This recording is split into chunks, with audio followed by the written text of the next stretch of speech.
Salut à tous et bienvenue dans Easter Egg, l'émission des références cachées, de la subtilité cinématographique et qui dure moins longtemps qu'il n'en faut pour gober une bonne douzaine d'œufs. Aujourd'hui, on va parler du crâne d'œuf le plus badass de la planète, celui qui sera toujours là pour botter le cul des méchants, Bruce Willis. Le mec est tellement connu et légendaire qu'il est devenu une référence en soi, alors on voit tout de suite où sont ces Easter Eggs. Yippee-ki-yay, motherfucker! En 1985, Bruce Willis est révélé aux yeux du grand public par une série de mystères comiques, Clair de Lune. C'est un genre de Scooby-Doo, mais ils sont deux et ils s'aiment en enquêtant sur des affaires plus sérieuses. Ok, rien à voir avec Scooby-Doo. Dans l'épisode pilote, notre héros commande un kamikaze. C'est une référence à sa vie d'avant, le bar où il travaillait quand il a découvert Manhattan. De plus, dans la dernière saison, le succès de Bruce Willis est fulgurant. La série va s'arrêter pour qu'il aille vers d'autres projets. On voit ainsi une affiche de Die Hard en train d'être retirée, ou encore sa compagne de l'époque, Demi Moore, faire une apparition. Die Hard, justement, est une licence qui marche à fond.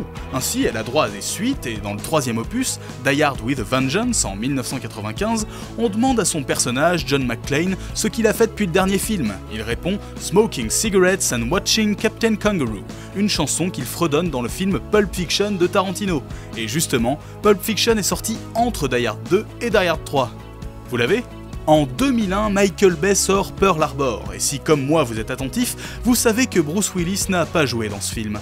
Alors pourquoi on en parle ? Eh bien le réalisateur a tenu à lui rendre hommage en l'incrustant en CGI dans le film, sous ses traits de McClane dans le premier Die Hard. Et là ça commence à vraiment sentir la classe. Je ne pouvais pas passer à côté, en 2013, dans un sketch du Jimmy Kimmel Live, Bruce Willis interprète son personnage de McClane en tant que spécialiste des œufs de Pâques. œufs de Pâques, Easter egg... À la rédac, on est plutôt fiers que Bruce connaisse notre programme depuis 4 ans. En 2015, Bruce Willis élargit sa présence au monde du jeu vidéo. En effet, dans Fallout 4, vous pouvez rencontrer le personnage de Deacon. Si vous le trouvez au Memory Den, plus tard dans le jeu, il arbore un très beau crâne rasé, des lunettes noires, une allure typique de notre acteur fétiche.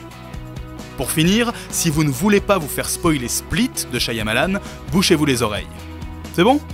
À la fin du film, Bruce Willis fait une apparition sous les traits de David Dunn, son personnage d'incassable, confirmant ainsi que les deux films se passent dans le même univers.